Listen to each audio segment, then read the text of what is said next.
എന്നിട്ടുണ്ടല്ലോ ഞാനിന്ന് 2Xൽ എൻ്റെ ഒരു ഡേ കാണിച്ചു തരാം കേട്ടോ. ഫുൾ ടാങ്ക് പെട്രോളും അടിച്ച് കോയമ്പത്തൂരിൽ നിന്ന് പാലക്കാടേക്ക് ഫുഡ് കഴിക്കാൻ പോവുക കേട്ടോ.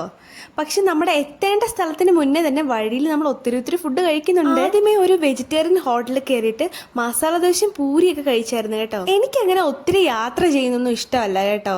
ഓം ക്രീം സ്വാഹ എന്ന് പറയുമ്പോൾ പെട്ടെന്ന് അവിടെ ഇത് തന്നെ ഒത്തിരി നാളത്തെ പ്ലാനിങ് ശേഷമാണ് പോണത്. പക്ഷേ വിയർത്തൊളിച്ച് പണ്ടാരടങ്ങി. എനിക്ക് നല്ല ഫുഡൊക്കെ കഴിക്കുമ്പോൾ എൻ്റെ വീട്ടിലുള്ളവരെ മിസ് ചെയ്യും കേട്ടോ. ഞാൻ കഴിക്കുമ്പോൾ അവർ കഴിക്കുന്നില്ലല്ലോ എന്ന് തോന്നും. എങ്കിലും വല്ലപ്പോഴൊക്കെ ഇങ്ങനെ കഴിച്ചല്ലേ പറ്റത്തുള്ളൂ. പാലക്കാടുള്ളവരൊക്കെ സമ്മതിക്കണം കേട്ടോ. എന്തൊരു ചൂടാ. ആ ബോർഡർ കടന്നപ്പോൾ തന്നെ എനിക്ക് പാലക്കാട് എത്തിയെന്ന് മനസ്സിലായി. അത്രയ്ക്ക് ചൂടായിരുന്നു. അങ്ങനെ നമ്മുടെ ഡെസ്റ്റിനേഷനിലെത്തി. ഫുഡെല്ലാം വന്നിട്ടുണ്ട് കേട്ടോ. നല്ല ഫുഡായിരുന്നു. പക്ഷെ ഞണ്ട് അത്ര എനിക്ക് ഇഷ്ടപ്പെട്ടില്ല. ബാക്കിയൊക്കെ അടിപൊളിയായിരുന്നു കേട്ടോ. ശ്രദ്ധിച്ച് നോക്കിയാ അല്ല കേട്ടാ ബാക്ക്ഗ്രൗണ്ടിലൊരു പിള്ളയുടെ കരച്ചിൽ കേൾക്കാം. അതെൻ്റെ റൂമിൻ്റെ മേളത്തുള്ള തമിഴ് കുട്ടിയാട്ടോ. എപ്പോഴും കരച്ചില്ല. എപ്പോഴും കൊണ്ട് ക്ഷീണിച്ചിട്ട് എനിക്കൊന്നും കഴിക്കാൻ പോലും പറ്റിയിരുന്നില്ല.